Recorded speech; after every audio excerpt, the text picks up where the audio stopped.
الحمد لله نحمده ونستعينه ونستغفره ونؤمن به ونتوكل عليه ونعوذ بالله من شرور أنفسنا ومن سيئات أعمالنا. من يهد الله فلا مضل له ومن يضلله فلا هادي له. أشهد أن لا إله إلا الله وحده لا شريك له وأشهد أن محمدًا عبده ورسوله. أما بعد، فإن خير الحديث كتاب الله وخير الهدي هدي محمد صلى الله عليه وسلم وشر الأمور محدثاتها وكل محدثة بدعة وكل بدعة ضلالة وكل ضلالة في النار. فأعوذ بالله السميع العليم من الشيطان الرجيم.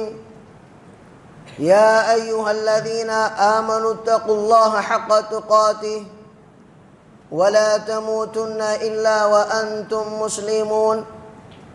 وقال الله عز وجل: يا أيها الناس اتقوا ربكم الذي خلقكم من نفس واحدة وخلق منها زوجها وبث منهما رجالا كثيرا ونساء واتقوا الله الذي تساءلون به والأرحام إن الله كان عليكم رقيبا. وقال الله عز وجل: يا أيها الذين آمنوا اتقوا الله وقولوا قولا سديدا يصلح لكم أعمالكم ويغفر لكم ذنوبكم ومن يطع الله ورسوله فقد فاز فوزا عظيما. وقال الله عز وجل: يا أيها الذين آمنوا لا تأكلوا أموالكم بينكم بالباطل إلا أن تكون تجارة عن تراض منكم ولا تقتلوا أنفسكم. محترم حضرات، بزرگوں، عزیز نوجوانوں، پردہ نشین خواتین، اسلامی ماؤں اور بہنوں، السلام علیکم ورحمۃ اللہ وبرکاتہ. ہر قسم کی تعریف، حمد و ثنا، بزرگی، برتری، عظمت و جلالت، شان و شوکت، عزت صرف اور صرف میرے اور آپ کے پروردگار رب العالمین کے لیے سزاوار ہے، جس نے ساری کائنات کو بنایا، جس نے جن و انس کو صرف اپنی عبادت کے لیے پیدا کیا، جو ساری مخلوقات کا رازق ہے، رزق دینے والا ہے، اور اللہ تبارک و تعالیٰ اپنی حکمت سے بندوں کے درمیان روزی تقسیم کرتا ہے. حمد کے بعد درود و سلام نازل ہو اللہ تبارک و تعالیٰ کے تمام نبیوں پر، خصوصاً میرے اور آپ کے پیارے نبی، آخری نبی حضرت محمد مصطفیٰ صلی اللہ علیہ وسلم پر. محترم حضرات، آج کے خطبے کا عنوان ہوگا انشاءاللہ مال اور تجارت کے سلسلے میں اسلامی تعلیمات. میں نے اپنے خطبے کو 2 حصوں میں تقسیم کیا ہے. پہلا حصہ انشاءاللہ تجارت کے متعلق اسلام میں کیا کیا تعلیمات ہے، پہلے تجارت کے بارے میں بتلایا جائے گا. اس کے بعد مال کے سلسلے میں جو اسلامی تعلیمات ہیں یا اسلام کی نظر میں مال کی کیا حیثیت ہے، اس بارے میں انشاءاللہ کچھ باتیں قرآن و حدیث کی روشنی میں پیش کرنے کی کوشش کروں گا. دعا کیجئے کہ اللہ تعالیٰ مجھے حق بولنے اور ہم سب کو اس پر عمل کرنے کی توفیق عطا فرمائے، آمین. محترم حضرات، میں نے جو آیت آپ کے سامنے تلاوت فرمائی ہے سورہ نساء کی آیت ہے. اللہ تبارک و تعالیٰ نے اس آیت میں 2 باتوں کا حکم دیا ہے، 2 چیزوں کا. پہلی بات، اللہ تبارک و تعالیٰ نے ایمان والوں سے خطاب کر کے فرمایا کہ یا ایھا الذین آمنوا لا تأکلوا اموالکم بینکم بالباطل، کہ اے ایمان والو آپس میں ایک دوسرے کا مال ناجائز طریقے سے مت کھاؤ، باطل طریقے سے مت کھاؤ، لا تأکلوا اموالکم بینکم بالباطل۔ اور دوسری بات جس کا حکم دیا گیا، ولا تقتلوا انفسکم، خودکشی سے منع کیا گیا، آدمی اپنے آپ کو قتل کرے، اس سے جو ہے منع کیا گیا ہے۔ محترم حضرات، اگر ہم قرآن اور حدیث کا مطالعہ کرتے ہیں تو ہمارے دین کی سب سے بڑی خصوصیت اور سب سے بڑی خاصیت یہ ہے کہ ہمارا دین ہماری زندگی کے ہر معاملے میں رہنمائی فرماتا ہے۔ ہمارا دین زندگی کے ہر معاملے میں، بچہ پیدا ہونے سے لے کر اس کو قبر میں دفنانے تک ساری چیزیں، چاہے وہ شادی بیاہ کا مسئلہ ہو، چاہے وہ تجارت کا مسئلہ ہو، چاہے وہ لین دین کا مسئلہ ہو، چاہے وہ معاملات کا مسئلہ ہو، ہمارا اسلام، ہمارا دین ہمارے بیڈ روم میں بھی ہماری رہنمائی کرتا ہے، حمام میں بھی ہماری رہنمائی کرتا ہے۔ ہمارے دین کی یہ خاصیت ہے، ہمارے دین کی یہ خصوصیت ہے کہ زندگی کے ہر شعبے میں ہماری رہنمائی فرماتا ہے۔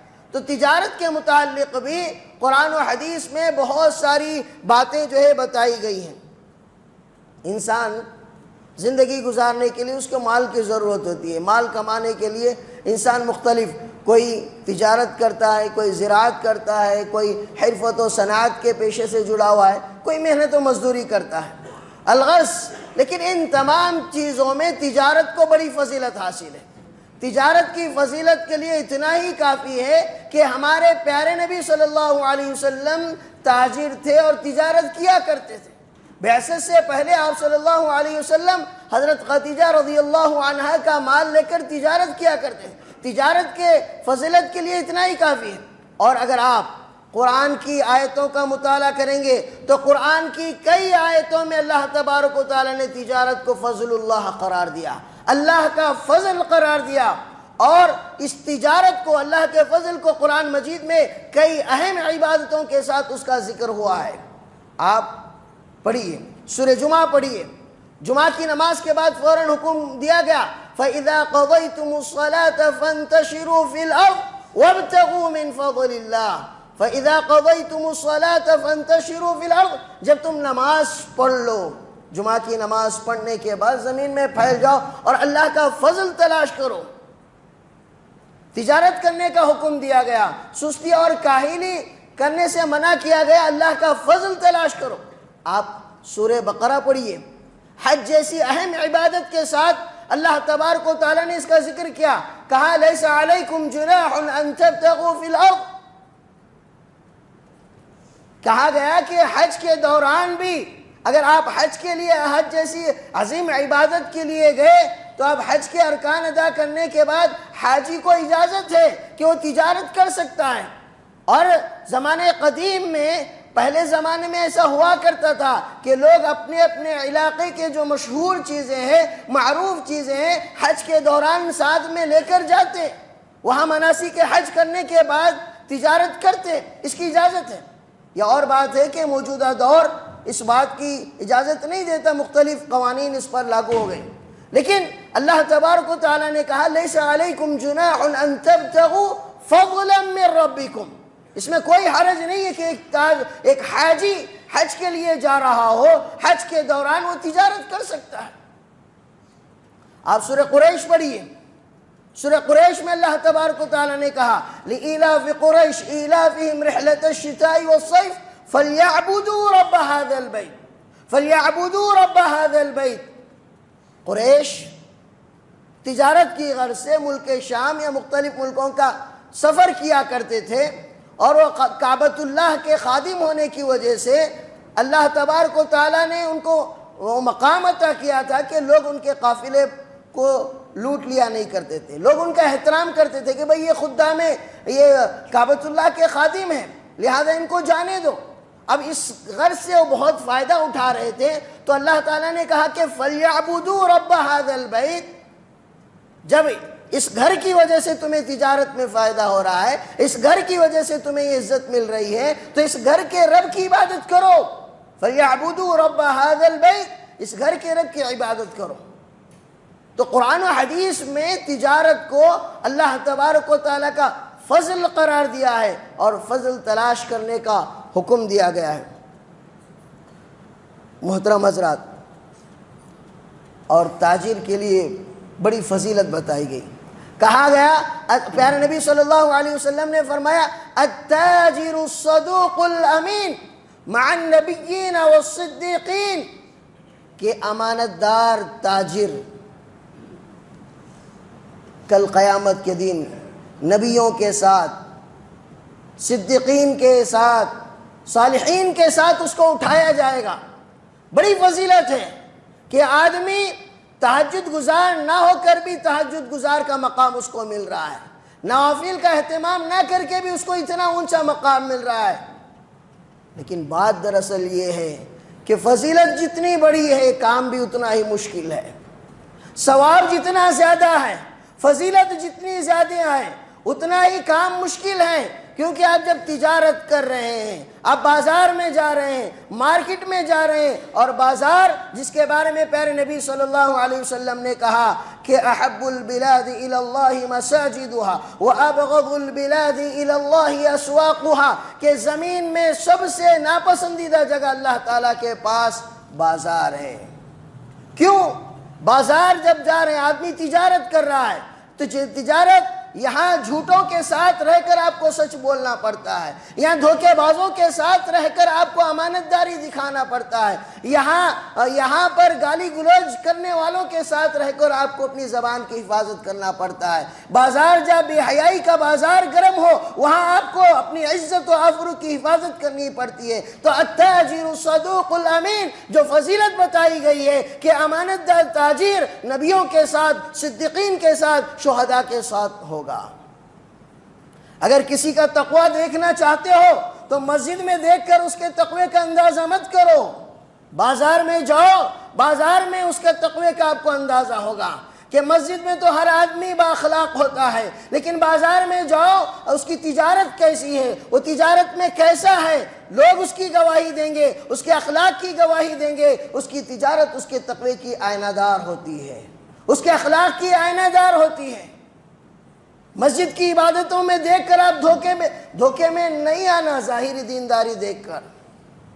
اسی لیے کہا گیا پیارے نبی صلی اللہ علیہ وسلم نے بڑا ثواب کا کام سکھایا ہے۔ محترم حضرات، امام اہل السنہ والجماعہ امام احمد بن حنبل رحمۃ اللہ علیہ کے پاس ایک خاتون آئی۔ خاتون آ کر اس نے سوال کیا کہ اے امام اہل السنہ، میرا کام ہے، میں رات میں چراغ کی روشنی میں کپڑے بونتی ہوں یا کپڑے سونتی ہوں، کپڑے سلنا جیسے رہتا ہے، پہلے زمانے میں ہاتھ سے سیتے تھے۔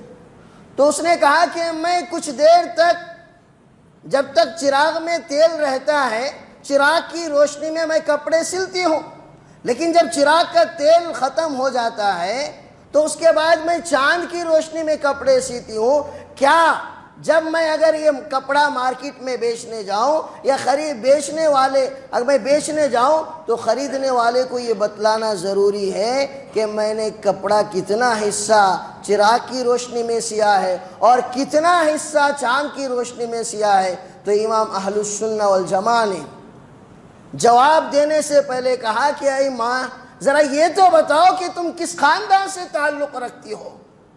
اس بوڑھی عورت نے کہا کہ میں بشر الحافی، جو اس دور کے سب سے بڑے متقی اور ولی انسان، عابد، عبادت گزار انسان تھے، میں ان کے خاندان سے ہوں۔ تو امام اہل السنہ والجماعہ نے کہا کہ اے بشر الحافی کے خاندان والوں، تمہارے ہی تقوی کا یہ اندازہ ہو سکتا ہے، تمہارے ہی گھر والوں کی یہ خصوصیت ہو سکتی ہے کہ تم یہ پوچھ رہی ہو کہ کتنا کپڑا میں سلا ہوں، بیچنے والے کو بتاؤ۔ سبحان اللہ، تجارت میں یہ امانت داری، اسی لیے اتنا بڑا ثواب ہے۔ پیارے نبی صلی اللہ علیہ وسلم نے فرمایا، رحم اللہ عبدا اذا باع واشترى، کہ اللہ تعالیٰ اس بندے پر رحم کرے جب خریدتا ہے تب بھی فراخ دلی کا ثبوت دیتا ہے، جب بیچتا ہے تب بھی فراخ دلی کا ثبوت دیتا ہے۔ ہم بازار میں جاتے ہیں، ہم میں سے ہر آدمی کی یہ خواہش ہوتی ہے کہ ہم اچھی چیز یا اچھی کوالٹی کی چیز خریدیں، لیکن کبھی کبھار اس میں کمپرومائز کر لو۔ بازار جاؤ، دیکھو تو کوئی بوڑھا تاجر ہے جو 60-70 سال کا ہے، 80 سال کا ہے، لیکن وہ تجارت کر رہا ہے، وہ چیزیں بیچ رہا ہے۔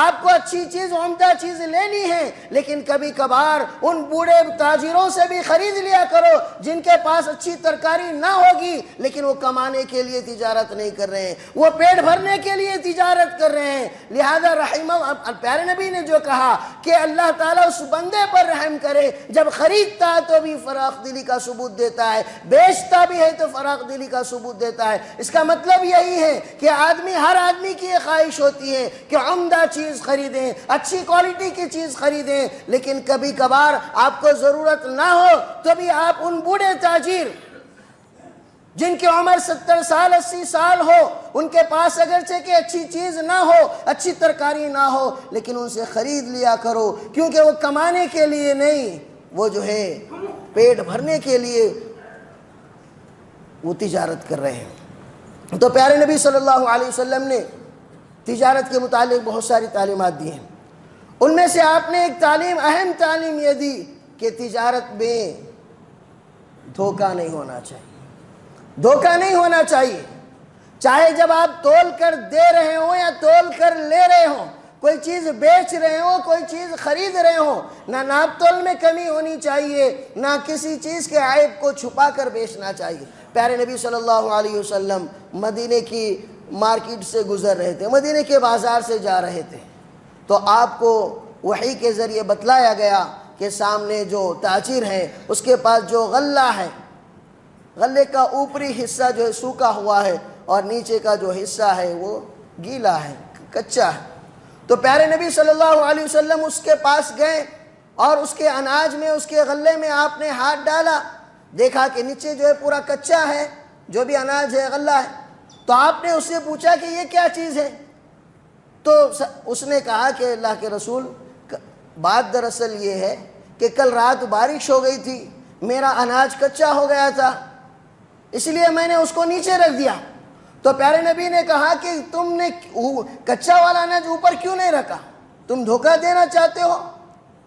تو کہا کہ اس کے بعد پیارے نبی نے کہا کہ من غش فلیس منا، جو دھوکہ دے وہ ہم میں سے نہیں ہے۔ دھوکے باز مسلمان نہیں ہو سکتا ہے۔ مسلمان اور مومن کی پہچان نہیں ہے کہ وہ کسی کو دھوکہ دے۔ اور اسی طرح موجودہ دور میں خود غرضی کا مزاج، سامنے والے کا چاہے جتنا نقصان ہو میرا فائدہ ہونا چاہیے، سامنے والا چاہے لاکھ مجبور ہو، چاہے سامنے والا کتنا پریشان ہو، مجھے اپنا فائدہ ہونا چاہیے۔ پیارے نبی نے کہا کہ لا ضرر ولا ضرار، لا ضرر ولا ضرار، نہ کسی کو نقصان پہنچاؤ نہ خود نقصان اٹھاؤ۔ نقصان پہنچانا بھی نہیں ہے، نقصان اٹھانا بھی نہیں ہے، لا ضرر ولا ضرار۔ لیکن موجودہ دور میں عقل مند آدمی، ہوشیار آدمی اس کو سمجھا جاتا ہے جو سامنے والے کی مجبوری کا فائدہ اٹھا کر، سامنے والے کی پریشانی کا فائدہ اٹھا کر اور اس کو کم دام میں خرید لے۔ کوئی 50,000 کی چیز ہے، اگر کوئی آدمی 5,000 میں خرید لیا تو سمجھتا ہے کہ وہ سب سے بڑا عقل مند آدمی ہے۔ دیکھا میں نے کہ اتنے کی چیز ہے، میں نے 5,000 میں خرید لیا، اتنی مہنگی چیز میں نے اتنے میں خرید لیا۔ سامنے والے کی مجبوری کا، سامنے والے کی پریشانی کا اس کو کوئی احساس نہیں ہے۔ لا ضرر ولا ضرار، ہم نے اس حدیث کو سمجھا ہی نہیں، نہ نقصان اٹھاؤ نہ نقصان پہنچاؤ۔ بات دراصل یہ ہے کہ زمین پر ایسے لوگ بھی پائے جاتے ہیں جو دوسروں کی بھلائی کا خیال کرتے ہیں، جو دوسروں کو فائدہ پہنچانے کا خیال کرتے ہیں۔ اگر صحابی رسول حضرت جریر بن عبداللہ البجلی رضی اللہ عنہ کی آپ سیرت پڑھی ہے، جریر بن عبداللہ رضی اللہ عنہ نے اپنے غلام کو پیسے دے کر بھیجا کہ جاؤ مدینے کے بازار سے ایک گھوڑا خرید کر لاؤ، گھوڑا خرید کر لاؤ۔ تو ان کا غلام گیا، جریر بن عبداللہ البجلی کا غلام گیا مارکیٹ میں، بازار میں جا کر ایک گھوڑا خرید کر لایا۔ لا کر جریر بن عبداللہ کے سامنے رکھا تو جریر بن عبداللہ نے کہا کہ کتنے کا گھوڑا خریدا؟ اس نے کوئی قیمت بتائی، چاہے وہ 200 ریال یا 300، کتنی قیمت بتائی؟ تو جریر بن عبداللہ نے کہا کہ نہیں، اس کی قیمت تو بہت زیادہ دکھ رہی ہے، گھوڑا تو بہت اچھا ہے، عمدہ ہے، کہاں سے خرید کر لائے؟ انہوں نے کہا کہ مدینہ کی بازار میں فلاں تاجر سے خرید کر لایا ہوں۔ تو کہا کہ چلو میرے ساتھ۔ گئے اس تاجر کے پاس، کہا کہ کتنے کا یہ گھوڑا؟ اتنے کا ہے۔ کہا کہ نہیں، یہ تو اچھا گھوڑا نظر آ رہا ہے۔ کہا کہ اس کے بعد اور 500 جو ہے اس کو جو ہے 500 روپے یا اس زمانے کے 500 دینار یا درہم دے کر آئے۔ تو کہا کہ زمین پر کہ لوگ ایسے بھی لوگ موجود ہیں موجودہ دور میں خود غرضی کا جو مزاج ہے اس کو بدلنے کی ضرورت ہے، کہ آدمی سامنے والے کا کوئی خیال نہیں ہے، اب بس اپنا فائدہ ہونا چاہیے، چاہے وہ مکان خریدنے میں ہو، پلاٹ خریدنے میں ہو، گاڑیاں خریدنے میں ہو، چاہے کسی بھی معاملات میں ہو۔ آدمی صرف اپنا سوچتا ہے، لیکن اسلام کہتا ہے کہ نہ نقصان اٹھاؤ اور نہ دوسروں کو نقصان پہنچاؤ۔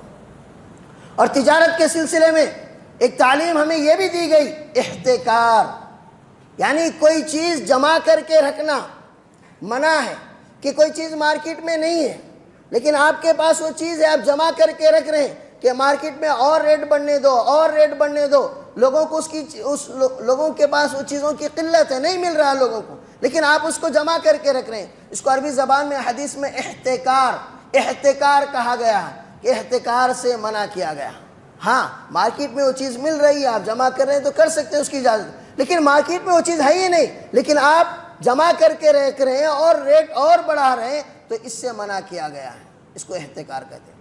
اور اسی طرح اس لیے پیارے نبی صلی اللہ علیہ وسلم نے تاجروں کو حکم دیا، آدمی لاکھ احتیاط کرے، لیکن پھر بھی انسان ہے، تجارت ہے، لین دین ہے، آدمی سے کوئی نہ کوئی غلطی ہو جاتی ہے۔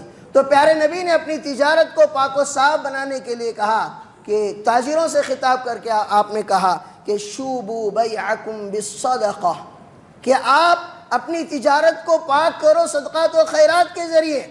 آپ ہر ماہ اپنی جو بھی انکم ہے اس انکم میں سے کسی غریب کا خیال کر دو، کسی بیوہ کے گھر اناج ڈلوا دو، یا صدقات و خیرات کر کے اپنی تجارت کو پاک صاف کرو۔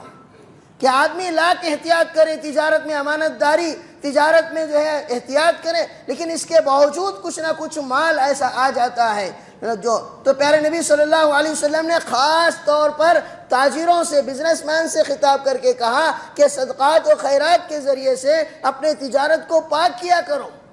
اور وہ لوگ بھی جو جہاں کسی جگہ جاب کرتے ہوں، کسی جگہ نوکری یا ملازمت کرتے ہوں، ان کے لیے بھی ہے کہ آدمی اپنی آمدنی کا کچھ حصہ ہر ماہ یہ مقرر کر لے، طے کر لے کہ وہ اللہ کے راستے میں خرچ کرتا ہو، کسی بیوہ کے گھر اناج دلوا دیتا ہو، یتیم کا انتظام کرتا ہو۔ تو ہمارے خطبے کا جو دوسرا حصہ تھا انشاءاللہ مال کے متعلق، اب یہاں تک تجارت کے متعلق جو اسلامی تعلیمات تھی، کچھ تعلیمات میں نے آپ کے سامنے پیش کی۔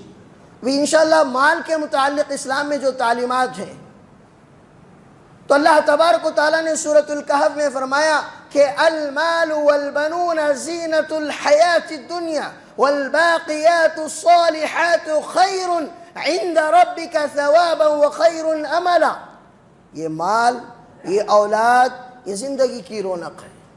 اس بات میں یہ بتلایا گیا کہ مال اور اولاد یہ انسان کے زندگی کی رونق ہے، انسان کے زندگی کی چمک ہے۔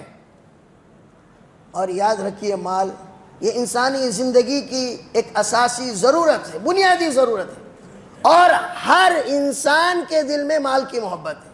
ہر انسان مال کمانا چاہتا ہے، ہر انسان مالدار بننا چاہتا ہے۔ کوئی اگر یہ کہے کہ مجھے مال کی ضرورت نہیں تو وہ جھوٹا ہے۔ اللہ تبارک و تعالیٰ نے کہا سورۃ العادیات میں وَإِنَّهُ لِحُبِّ الْخَيْرِ لَشَدِيدٌ، کہ انسان مال کے معاملے میں، مال کی محبت کے معاملے میں بڑا سخت ہے۔ یہ انسان کی فطرت میں ہے کہ انسان کی فطرت میں جن چیزوں سے محبت ہے اس میں سے ایک مال بھی ہے، مال کی محبت ہے، کیونکہ یہ انسان کی بنیادی ضرورت ہے۔ وَإِنَّهُ لِحُبِّ الْخَيْرِ لَشَدِيدٌ۔ اگر ہم قرآن کا مطالعہ کرتے ہیں تو قرآن میں مال کے متعلق دو نظریے پیش کیے گئے. بعض آیات میں یہ بتلایا گیا کہ یہ مال فتنہ ہے، آزمائش ہے. بعض آیات میں یہ بتلایا گیا کہ یہ مال اللہ کی نعمت ہے، اللہ تبارک و تعالیٰ کی بہت بڑی نعمت ہے اور اللہ تبارک و تعالیٰ کا بہت بڑا فضل ہے. یہ دونوں نظریے اپنی جگہ صحیح ہیں. انما اموالکم و اولادکم فتنہ، اس آیت میں بتایا گیا کہ یقیناً تمہارا مال اور تمہاری اولاد تمہارے لیے فتنہ ہے، تمہارے لیے آزمائش کا ذریعہ ہے. یہ اب ہمارے اختیار میں ہے کہ ہم اس مال کو ہمارے لیے فتنہ بنائیں یا اس مال کو ہمارے لیے جو ہے ہم اللہ کا نعمت بنائیں. اگر مال کمانے کے لیے ہم جائز اور ناجائز کا فرق کیے بغیر، حرام اور حلال کا فرق کیے بغیر انسانوں پر ظلم و زیادتی کر کے، رشتہ داروں سے تعلقات ختم کر کے، یعنی تو جو ہے لوگوں پر ظلم و زیادتی کر کے کمائیں، تو یہ مال آپ کے لیے، میرے لیے یہ آزمائش ہے، فتنہ ہے. اگر ہم نے مال کمایا اسلامی تعلیمات کے دائرے میں رہ کر، تو یہ اللہ تبارک و تعالیٰ کا فضل ہے. اب موجودہ دور میں کیا ہے؟ دنیا دار لوگوں کا، عیش پرست لوگوں کا، کفار اور مشرکین لوگوں کا ہر دور میں یہ نعرہ رہا کہ مال میرا ہے، مرضی میری ہے. یہ مال میرا ہے، اس میں میں جیسے چاہوں جہاں چاہوں خرچ کروں. تو قرآن کہتا ہے، اسلام کہتا ہے کہ نہ مال تیرا ہے نہ مرضی تیری چلے گی. نہ مال تمہارا ہے نہ مال میں تمہاری مرضی چلے. ہاں ایک جائز دائرہ ہے، اس میں آپ کی مرضی چل سکتی ہے. اللہ تبارک و تعالیٰ نے فرمایا وَأَنفِقُوا مِمَّا جَعَلَكُمْ مُسْتَخْلَفِينَ فِيهِ. یہ مال میں اللہ نے تم کو جانشین بنایا ہے. یہ مال کل کسی اور کے پاس تھا، آج تمہارے پاس ہے، کل کسی اور کے پاس ہوگا. تو اللہ نے تم کو جانشین جو بنایا ہے، اس مال میں سے اللہ کی راہ میں خرچ کرو. وَأَنفِقُوا مِمَّا جَعَلَكُمْ مُسْتَخْلَفِينَ. اس لفظ پر آپ غور کریے کہ مال میرا، مرضی میری نہیں ہے. وَأَنفِقُوا مِمَّا جَعَلَكُمْ مُسْتَخْلَفِينَ فِيهِ. اللہ نے اس مال میں تم کو خلیفہ بنایا ہے. کل کسی اور کے پاس تھا، آج تمہارے پاس ہے اور کل کسی اور کے پاس ہوگا. اس مال میں سے اللہ کے راستے میں خرچ کرو.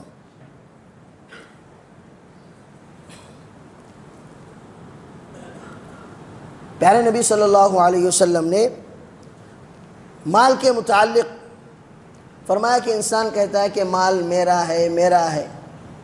پیارے نبی نے کہا کہ مال تمہارا وہی ہے جو تم نے کھایا اور پہنا، اور جو صدقہ کیا وہ مال تمہارا ہے.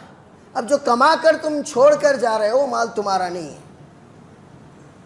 اور جو مال دیا ہے اللہ تبارک و تعالیٰ، تو اس مال کی حفاظت کی ذمہ داری ہماری، اس مال کی حفاظت کی ذمہ داری ہم سب کی ہے. اس لیے اللہ تبارک و تعالیٰ نے کہا وَلَا تُؤْتُوا السُّفَهَاءَ أَمْوَالَكُمُ الَّتِي جَعَلَ اللَّهُ لَكُمْ قِيَامًا وَارْزُقُوهُمْ. کہ اللہ تبارک و تعالیٰ نے کہا کہ اپنے مال کو بے خوفوں کے حوالے مت کرو،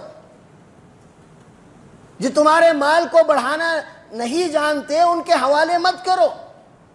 آپ دیکھتے ہیں موجودہ دور میں یا وقفے سے ایسی کمپنیاں آتی ہیں انویسٹمنٹ کے نام پر، لوگوں کو اتنے پرسنٹ دینے کا دعویٰ کرتے.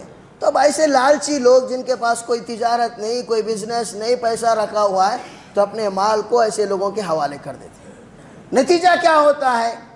نتیجہ یہ ہوتا ہے کہ وہ آپ کی ساری دولت لے کر بھاگ جاتے ہیں، آپ کا سارا مال لے کر بھاگ جاتے ہیں. تو قرآن نے آگاہ کیا کہ وَلَا تُؤْتُوا السُّفَهَاءَ أَمْوَالَكُمُ الَّتِي جَعَلَ اللَّهُ لَكُمْ قِيَامًا. کہ اپنے مال کو ایسے لوگوں کے حوالے مت کرو، ایسے لوگوں کو مت دو، ایسے بیوقوفوں کو مت دو جو آپ کے مال کو بڑھانا نہیں جانتے.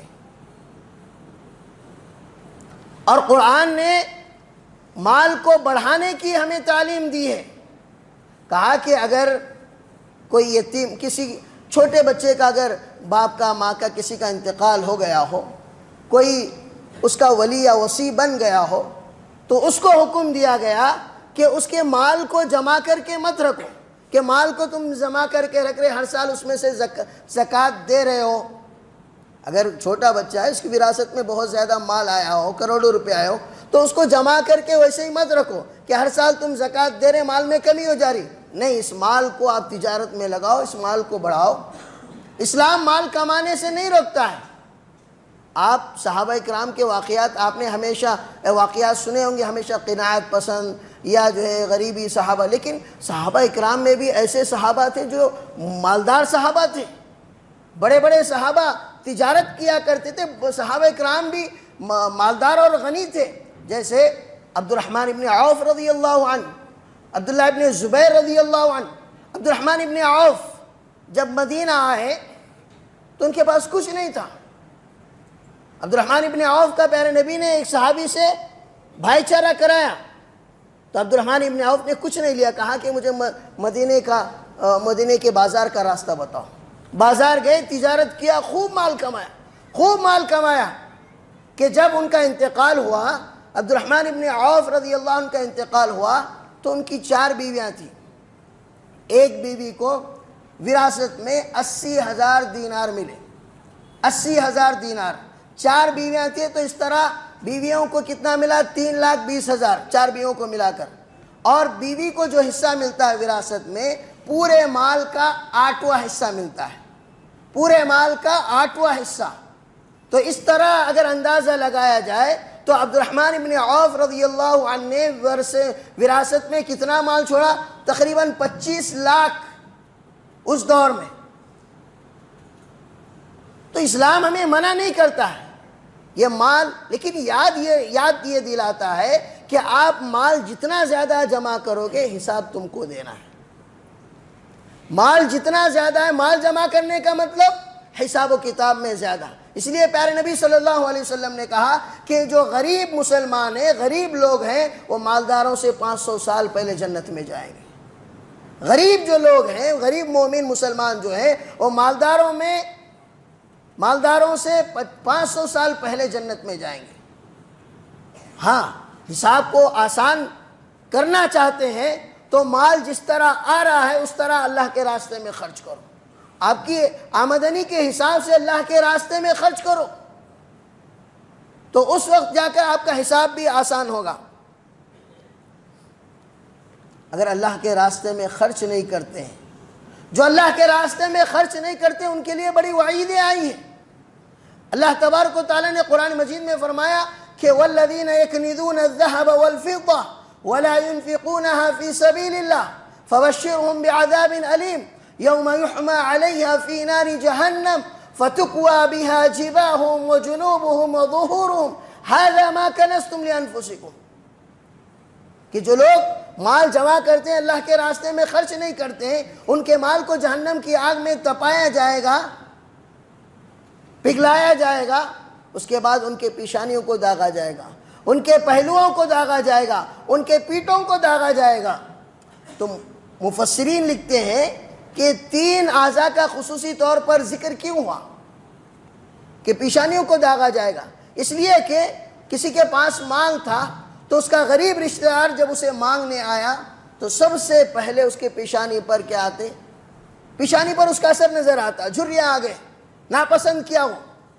اس کے بعد جب وہ پلٹ کر جا رہا تھا تو غریب رشتہ دار اس کے پہلو کو دیکھتا رہ گیا، پلٹ کر چلا گیا، اور جب پوری طرح پلٹ کر چلا گیا تو مایوسی اور نا امیدی کے ساتھ اس کے پیٹھ کو اس کا غریب رشتہ دار دیکھتے رہے گا۔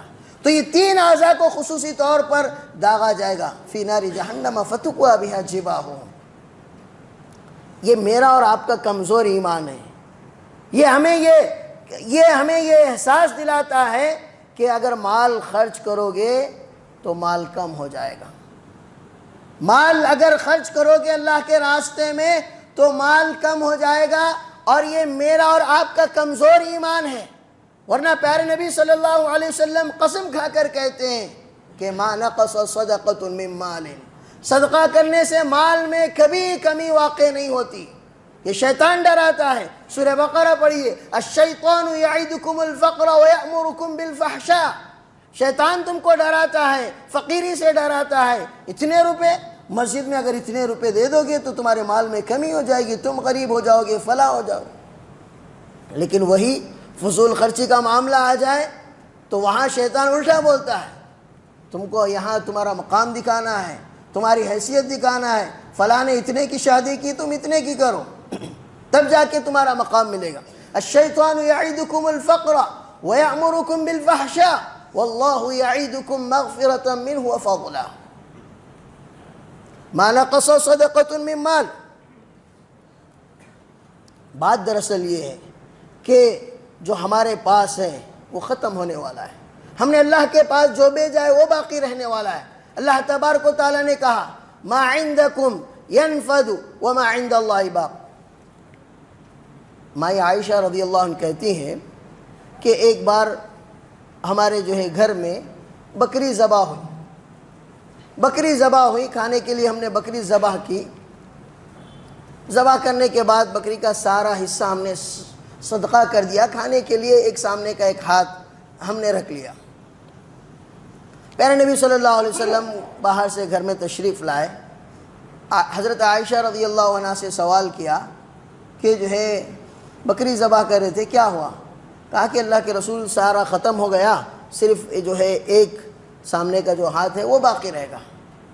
تو اللہ کے رسول نے کہا کہ عائشہ رضی اللہ عنہ ایسا مت کہو کہ سارا ختم ہو گیا، ایسا کہو کہ سارا باقی ہے اور جو ہے ایک ہاتھ ختم ہو گیا، کیونکہ ہم جو کھا لیں گے وہ تو جو ہے اب اللہ کے پاس ہم نے جو صدقہ کیا وہ تو باقی رہنے والا ہے۔ اللہ نے کہا کہ ما عندکم ینفد وما عند اللہ باق، جو تمہارے پاس ہے، تمہارا مال کیا ہے، جو تم نے کھایا، تم نے پہنا، وہ تمہارا مال ہے، جو صدقہ کیا، خیرات کیا، وہ تمہارے کام آنے والا ہے۔